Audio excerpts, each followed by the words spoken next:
Okay, so this is our setup. We have the arm here.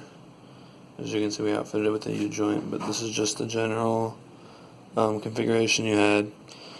The encoders here are all connected via ribbon cables from there, from the encoder to the cable that you gave us, down to the electronics board.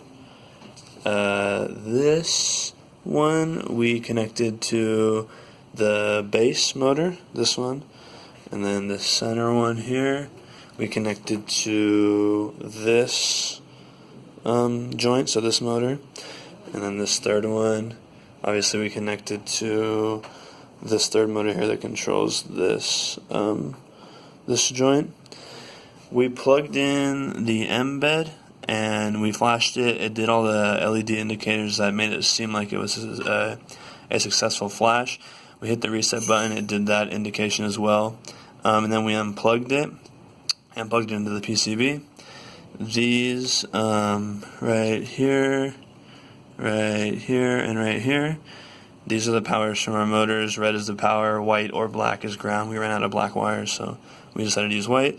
Over here, this is for the where we're plugging in the main power block, which goes behind the desk, but is the Energy Power 90 that you suggested in the bill of materials. And then this orange cable is just connecting straight to our laptop that's running Linux.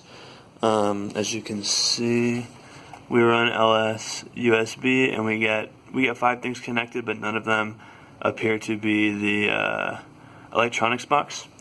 But over here, if you can see, the 3 LEDs on the motor drivers are blinking red, and when we move the robot manually with our hands, they turn green when it's moving. I don't know if you can see that. There you go.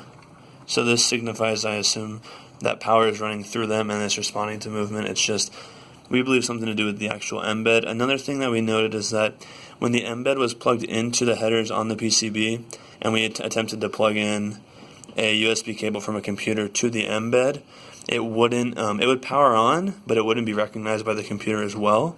So it would have the power, but we couldn't modify it on the computer. That kind of seemed strange to us, and I don't know if that was intended or not. But yeah, that's our setup.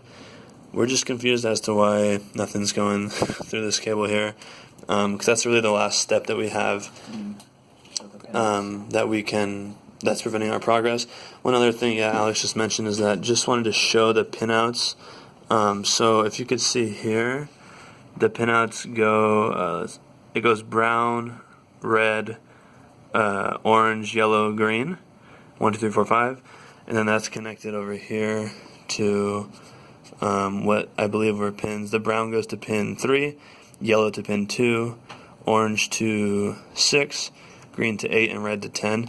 We got that from the data sheets, and it seemed correct to us due to the fact that these motor controllers again respond to manual movement, but we just wanted, maybe that might be an issue, but we just want to let you know again.